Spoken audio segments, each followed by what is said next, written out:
Hey, why won't either of you talk to me? I cried out to my husband and daughter. It had been a whole month since they started ignoring me. It hurt so much. I didn't know what caused it. When I finally realized they were ignoring me at home, it felt like I was invisible. Hey Dad, did you hear something? Nope, probably just your imagination. My daughter and husband kept dismissing me, even though they could clearly hear me and see me. They acted like I wasn't there at all. I couldn't bear it any longer, so I decided to leave home. 5 years later, I got my revenge in a surprising way. My name is Natalie Smith. I'm 50 years old. I used to be a regular stay-at-home mom with my husband Jackson and our daughter Ruby. Jackson and I met at work 23 years ago, both in it, earning a good living. We were comfortable and didn't have to worry about money. When I turned 30, we welcomed our healthy daughter Ruby into the world, and she grew up without any serious health problems. I became a stay-at-home mom when Ruby was born. I had planned to go back to work after a year, but Jackson disagreed. Natalie, do you really need to go back to work? He asked. I think I should, for Ruby's future. My salary is good, and I can support us, I replied. But wouldn't it be better to save money? We've saved up plenty, he countered. I want you to focus on our daughter and the home, he added. After many discussions, I decided to quit my job. That's when my days filled with parenting and household chores began. To be honest, I didn't realize how tough parenting could be until Lena was born.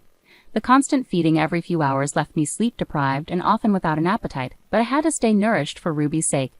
Balancing chores was also tough. I tried to get them done while Ruby slept, but often I'd end up sleeping too due to exhaustion. Jackson helped occasionally, but he usually left things to me. He'd step in when Ruby was calm but handed her back when she cried, and so the days passed by. In a flash, Ruby turned 16. After her Sweet 16 party, she confronted me. Mom, I didn't have a photographer at my party, right? She asked. Well, you didn't want to rent a dress, so we bought a new one instead. Remember? That's why we didn't hire a photographer, I explained. What? Why not? All my friends had one. Ruby exclaimed. But you can't get a photographer for free, I pointed out. I don't care about that as a kid. Isn't that something parents should handle? She retorted. Just then, Jackson walked in from work and noticed the tension. What's going on? He asked. Ruby turned to him, complaining, Dad, all my friends had a photographer at their Sweet 16 parties, and I was the only one who didn't. Mom's saying it's because I didn't want to rent a dress. Is that fair? Understanding her disappointment, Jackson said, I get it. If all your friends had one, you'd want it too. I'll hire a photographer for a photo shoot in your dress. I'll take care of the cost. Really? Thank you, Dad. I love you. Ruby exclaimed happily, then turned to me with disdain and walked out of the living room. I couldn't hold back from confronting Jackson, who seemed too eager to indulge Ruby. Wait a minute. Why are you making decisions like that without discussing it with me? I asked him. What's the big deal? It's just photos, he replied casually. Just photos. Do you realize how expensive it is to hire a photographer? It could cost over $1,000, I exclaimed. Well, Ruby wants it, and shouldn't you be the one paying for that? Jackson responded, shocking me with his unexpected suggestion. What? I blurted out in disbelief. He added sarcastically, I'm the one supporting the family, you know. You don't contribute to our expenses. That's true, but since Ruby was born, most of her needs have been covered from my savings, I explained. Shut up. You just do as I say. Who do you think you are, not doing the cleaning around here? Then leave. How do you expect to survive now, without a job? Jackson would taunt me with a smirk. As infuriating as it was, there was some truth in his words. Even as Ruby grew older, Jackson kept finding reasons to discourage me from returning to work, so I remained without an income. My savings, which were nearly $100,000 when we married, had dwindled to less than $20,000. If I left now, it would be tough to make it on my own. That realization silenced me. I clenched my teeth as Jackson triumphantly declared, You can't manage without me. Got it? Just do what I say. Don't argue with me again, and make sure you hire a photographer for Ruby's photo shoot, okay? Yes, I replied quietly as he tossed his suit aside and headed for the bathroom. Hanging up his suit, anger simmered inside me. What was all this about? How much more would Ruby and Jackson undermine me? I never intended to be a stay-at-home mom forever. After careful consideration, I resolved to start working from home, just in case. Jackson's dismissive response was, do whatever you want. So I started a job that fit within our tax bracket. The photo shoot for Ruby ended up costing $1,500. She insisted on getting the largest printed picture and having all the photo data, which made it expensive. Looking at the printed picture, Ruby exclaimed, Oh, I look terrible in this. I look way better than that. Don't say that. The photographer worked hard to take this shot for you. Maybe it was the studio's fault in the first place. You chose that place, Mom. It was the only one available when you were free. Stop making excuses. I don't think I'll ever look at this picture again, so just put it away somewhere. What do you mean? I muttered, feeling my voice tremble with anger and sadness. But as a mother, I knew I shouldn't get emotional right then. I took a deep breath to calm myself, holding back tears as I went to the kitchen. Little did I know, worse was yet to come. The next day, I made breakfast as usual, but Jackson and Ruby never came downstairs. Just as I was about to check on them, I heard them chatting as they came down the stairs. Hey Dad, where are we going for breakfast? How about that cafe near the station? I heard they have great breakfasts. I want to go there. All right, let's go then, Jackson replied as they both put on their shoes and headed for the front door. Confused and frustrated, I blurted out, wait a second. Breakfast is ready. Ruby, can't you hear me? Let's eat. But they didn't respond. The door closed with a slam, and their cheerful voices faded away. I couldn't understand what was going on.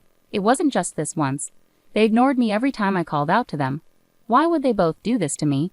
Did they really not hear me, or was something else going on? Later that evening, they returned home together, having had dinner out without me and ignoring the meal I had prepared.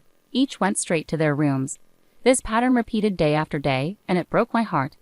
A month passed with no change in their behavior. Then one day I found completed divorce papers in the living room. What does this mean? I asked Jackson, but as usual, he and Ruby ignored me, happily eating pizza and watching a movie together. That's when it hit me. All the emotions I'd been holding back boiled over. In a desperate panic, tears streaming down my face, I finally spoke up. Hey, why won't either of you answer me? I pleaded, but there was no response. They just kept laughing and watching the movie, completely ignoring me. I didn't understand what had triggered this. By the time I realized it, my husband and daughter were ignoring me in our own home. You're supposed to be my family, but here it's like I'm invisible, I cried out. Hey Dad, did you hear something?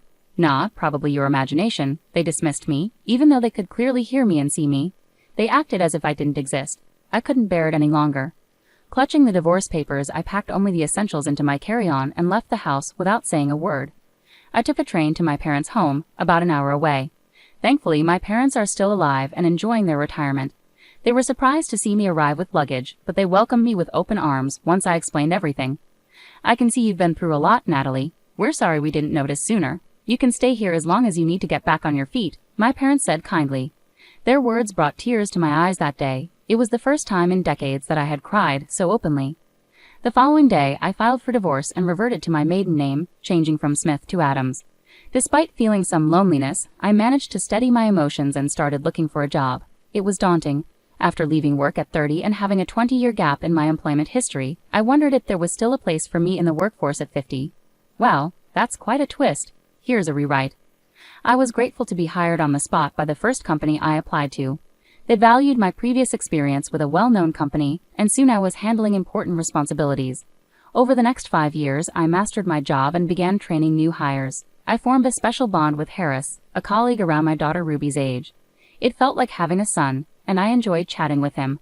His mother, around my age, became a good friend, and we talked about everything from work to personal matters. Harris, now in his 3rd year at the company, handed me an envelope one day. What's this? I asked, curiously. He grinned shyly and said, I'm getting married, and I really want you to come to my wedding. Congratulations. I'd love to be there. Thank you, I replied warmly. When I got home and opened the invitation, I was stunned. The bride was none other than my daughter, Ruby Smith.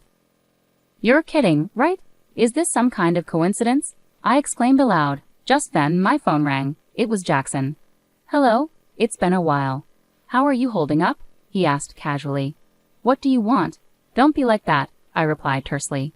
Ruby's getting married. You should come to the wedding, Jackson said abruptly. What are you talking about? We're divorced. I can't just show up and pretend everything's fine, I retorted. Just come, okay? I'll send the invitation to your parents' house, he said, ending the call before I could respond. I had no intention of attending Ruby's wedding as her mother.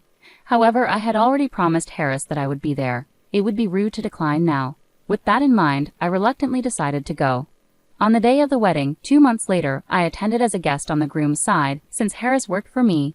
The ceremony itself was intimate, with only close family present. Guests were to join for the reception. I noticed an empty seat in the family section. Apparently, Jackson hadn't seen me yet. As the introductory movie for the bride and groom concluded, they began greeting each table. Harris approached our table with a warm greeting. Thank you so much for coming today, he said happily. Beside him, Ruby's expression turned pale with shock. Jackson, noticing this, rushed over in disbelief. What's going on? Why are you sitting here? He demanded, breathless. All eyes in the room turned toward us. Harris, observing the tense moment, asked with curiosity, Excuse me, do you know Miss Adams? Jackson replied hastily, She's Ruby's mother. What? But I was told Ruby's mother abandoned the family and left, Harris exclaimed in confusion. That's not true, I interjected firmly. It became clear that Jackson and Ruby had fabricated a story painting me as the villain. They stood there, guilt written on their faces. I decided to set the record straight. Harris, I apologize for not telling you the truth earlier. I am Ruby's mother, Natalie Adams. Did you really abandon Ruby and your husband? Harris asked, searching for clarity. That's not the case. At home, I was treated like nothing more than a housekeeper by my husband and daughter, and eventually, they started ignoring me. Ignored? Yes, it went on for a month, and I couldn't take it anymore. Jackson had already prepared divorce papers, so I took them and left. It wasn't me who left. They pushed me away. Ruby, why did you ignore your mom? I asked, hoping for an explanation. Ruby's smile faded as she retorted defiantly. Because everything about her was annoying, so Dad and I decided to ignore her. She left after just 1 month. Isn't that funny? She replied callously. Ruby, are you serious? It's fine. It won't bother you. Just think of me as not having a mother, Ruby said with a smile, trying to brush off the situation. But Harris, visibly angry, couldn't stay silent. What are you saying? This is serious. I never knew you could be so heartless, Harris said, his voice filled with disappointment. Ruby, surprised by his reaction, responded in confusion. Huh? She clearly hadn't expected Harris to side with me. Harris, his tone cold and resolute, pulled away from Ruby's touch. This engagement is over. I'm glad I saw your true colors before we got married, Harris declared firmly. What? Wait, you can't be serious, Ruby protested, shocked. Don't touch me. I don't want to be with someone as cruel as you ever again. The wedding is cancelled, Harris stated firmly, cutting off any further discussion. No way. Harris took the microphone and addressed the guests, apologizing sincerely. I'm very sorry, he said, instructing them to take their gifts back and leave. Wait, everyone, please don't leave. Ruby cried out tearfully, but the guests departed with cold stares. Just as I was about to follow them out, Jackson confronted me. Natalie, do something, he pleaded urgently. Huh? Why should I? This is your doing, isn't it? You ruined Ruby's wedding, and you don't regret it. I retorted, unable to suppress a laugh. What's so funny? Jackson yelled, growing more frustrated. Just the irony of it all. I don't feel an ounce of sympathy for Ruby. You both brought this upon yourselves. You deserve this, I replied firmly. What about Ruby's marriage? He pressed, his voice fraught with concern.